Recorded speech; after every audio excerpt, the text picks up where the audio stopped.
Sinusitis. La sinusitis es una enfermedad frecuente durante la infancia y la adolescencia. Existen dos tipos habituales de sinusitis aguda, vírica y bacteriana, que se asocian a una morbilidad aguda y crónica significativa y a posibles complicaciones graves. La sinusitis micótica es infrecuente en pacientes inmunocompetentes, aunque también puede aparecer. El resfriado común produce una rinosinusitis vírica autolimitada. Aproximadamente el 0,5 al 2% de las infecciones de las vías respiratorias superiores en los niños y adolescentes se complican por una sinusitis bacteriana aguda sintomática. Algunos niños con trastornos predisponentes de base tienen una sinusopatía crónica que no parece infecciosa. Los métodos para el diagnóstico adecuado y el tratamiento óptimo de la sinusitis siguen siendo controvertidos. Habitualmente, los senos etmoidales y maxilares ya están presentes en el momento del nacimiento, aunque solo los primeros se encuentran neumatizados. Los senos maxilares no se neumatizan hasta los 4 años de edad. Los senos esfenoidales existen ya a los 5 años, mientras que los frontales se empiezan a desarrollar a los 7 a 8 años, y su desarrollo no se completa hasta la adolescencia. Los orificios de drenaje de los senos son estrechos, 1 a 3 milímetros, y drenan hacia el complejo osteomeatal del meato medio.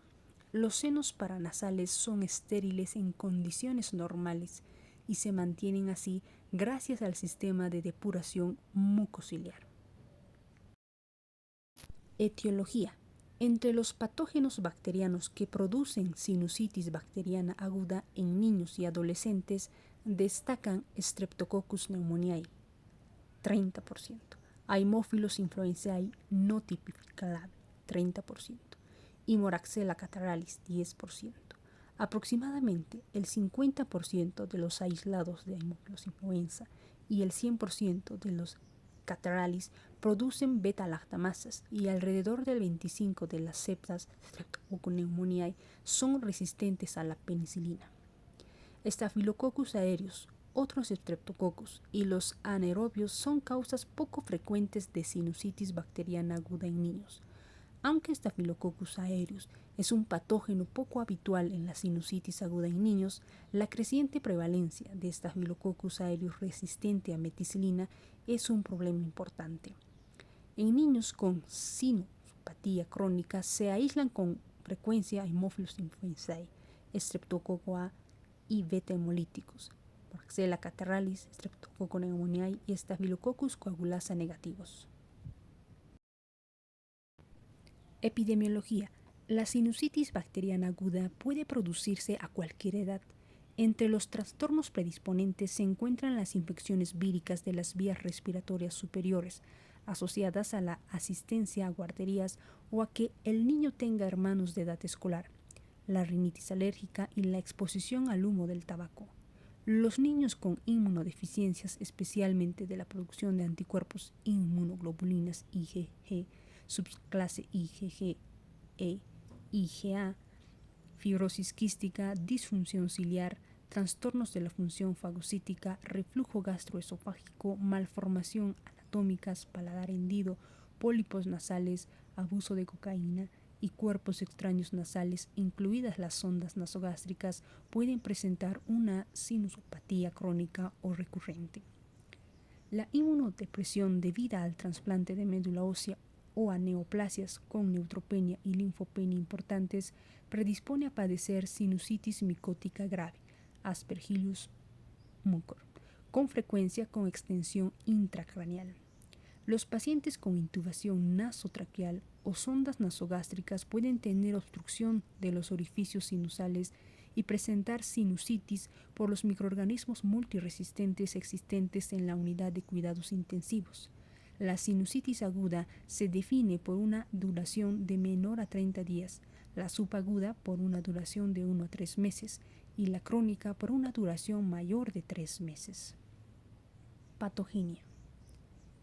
La sinusitis bacteriana aguda suele producirse tras una infección respiratoria superior de causa vírica. Inicialmente, el paciente presenta una rinosinusitis vírica. La evaluación de los senos paranasales mediante resonancia magnética muestra anomalías, engrosamiento, edema, inflamación de la mucosa de estos en el 68% de los niños sanos en la evolución normal de un resfriado común.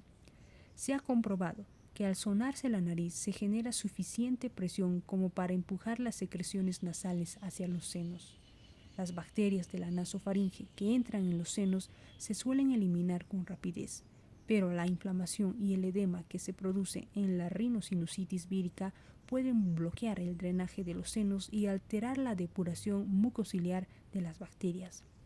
Las condiciones de crecimiento son favorables y se producen títulos elevados de bacterias. Manifestaciones clínicas. Los niños y adolescentes con sinusitis pueden consultar con síntomas inespecíficos como congestión nasal, rinorrea purulenta, unilateral o bilateral, fiebre y tos. Otros síntomas menos frecuentes son mal aliento, halitosis, disminución del sentido del olfato, hiposmia y edema periorbitario. Los niños no suelen referir cefalea ni dolor facial. Otros síntomas adicionales son molestias en los dientes del maxilar y dolor o presión que se agudiza al inclinarse hacia adelante. La exploración física puede poner de manifiesto eritema con tumefacción de la mucosa nasal y rinorrea purulenta.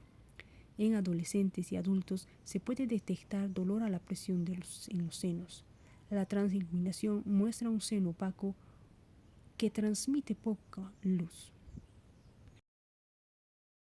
Puede ser difícil diferenciar la sinusitis bacteriana de un resfriado, aunque se han identificado determinados patrones indicativos de sinusitis, como persistencia de congestión nasal, rinorrea de cualquier tipo y tos diurna durante mayor o igual a 10 días sin mejoría, síntomas intensos con temperatura mayor o igual a 39 y secreción nasal purulenta durante 3 días o más, y empeoramiento de los síntomas, ya sea por recurrencia de los síntomas tras una mejoría inicial o por aparición de nuevos síntomas como fiebre, secreción nasal y tos diurna, enfermedad bifásica. Tabla 408.1. Criterios convencionales para el diagnóstico de sinusitis sobre la base de la presencia de al menos 2 síntomas mayores o un síntoma mayor y más de 2 menores o igual. Síntomas mayores: secreción nasal anterior purulenta, secreción nasal posterior purulenta o coloreada, congestión u obstrucción nasal, congestión o represión facial, dolor o presión facial, hiposmia o anosmia, fiebre solo en la sinusitis aguda. Síntomas menores: cefalea, dolor, presión o represión en el oído, halitosis, dolor dental, tos, fiebre en la sinusitis subaguda crónica, astenia. Diagnóstico. El diagnóstico clínico de la sinusitis bacteriana aguda se basa en la anamnesis, la persistencia de síntomas de una infección de las vías respiratorias superiores con tos y rinorrea durante más de 10 días sin mejoría o la aparición de síntomas respiratorios graves como fiebre de al menos 39 grados y rinorrea purulenta durante 3 a 4 días consecutivos indica que se ha producido una sinusitis bacteriana aguda como complicación. Se aíslan bacterias en los aspirados del seno maxilar del 70% de los niños a los que se estudia con otros síntomas graves o persistentes. Los niños con sinusitis crónica tienen antecedentes de síntomas respiratorios persistentes como tos, rinorrea o congestión nasal que dura más de 90 días. El cultivo de aspirado de los senos es el único método exacto para diagnosticar este cuadro, pero no es útil para la práctica habitual en pacientes inmunocompetentes. Puede ser una técnica necesaria en pacientes inmunodeprimidos con sospecha de sinusitis micótica. En adultos, la endoscopía rígida nasal es un método menos invasivo para obtener material del seno para cultivo, pero detecta un número excesivo de cultivos positivos en comparación con los aspirados. Los hallazgos radiológicos, radiografía simple de los senos, tomografía computarizada, comprenden opacificación, engrosamiento de la mucosa y presencia de niveles hidroaéreos, pero no tiene valor diagnóstico total y no se recomiendan estas exploraciones en niños por los demás sanos. Estos hallazgos sirven para confirmar la presencia de inflamación sinusal, pero no permiten distinguir si su origen es bacteriano, vírico o alérgico. Dada la inespecificidad del cuadro clínico, el diagnóstico diferencial debe incluir infecciones víricas de las vías respiratorias superiores, rinitis alérgicas y no alérgicas y cuerpos extraños nasales. Las infecciones víricas de las vías respiratorias superiores se caracterizan por rinorrea clara y generalmente no purulenta, tos y fiebre al comienzo, pero los síntomas no duran en general más de 10 a 14 días, aunque algunos niños, 10%, tienen síntomas que persisten incluso más de 14 días. En un reciente estudio en el que se obtuvieron muestras nasales, estaban presentes nuevos virus en el 29% de los episodios de sinusitis en niños, lo que sugiere que la causa de los síntomas persistentes en muchos casos son infecciones secuenciales de las vías respiratorias superiores. La rinitis alérgica puede ser estacional y el estudio de las secreciones nasales pone de manifiesto una eosinofilia significativa. Tratamiento. No está claro si el tratamiento antimicrobiano es útil en la sinusitis aguda bacteriana diagnosticada clínicamente. En un estudio aleatorizado y controlado con placebo, se comparó la administración durante 14 días de amoxicilina clavulánico o un placebo a niños con diagnóstico clínico de sinusitis y se vio que los antimicrobianos no influían sobre la resolución de los síntomas, su duración o los días de baja escolar. En un estudio similar en adultos se observó mejoría de los síntomas el día 7 de tratamiento, pero no el día 10. Las principales directrices recomiendan el tratamiento antimicrobiano de la sinusitis bacteriana aguda grave desde el inicio o con empeoramiento a lo largo de la evolución para facilitar la resolución de los síntomas y evitar las complicaciones supurativas. Aunque el 50 al 60% de los niños con este cuadro se pueden recuperar sin antimicrobianos. El tratamiento inicial con amoxicilina, 45 mg por kilogramo día, dividido en 2 dosis iguales, es adecuado en la mayoría de los niños con sinusitis aguda bacteriana no complicada, leve o moderada. El tratamiento inicial con amoxicilina, 45 mg por kilogramo día, divididos en 2 dosis iguales, es adecuado en la mayoría de los niños con sinusitis aguda bacteriana no complicada, leve o moderada. Como tratamientos alternativos en niños alérgicos se puede emplear ceftinir, cefuroxima, acetilo, ceftoxima, cefixima. En niños mayores, el levofloxacino es un antibiótico alternativo.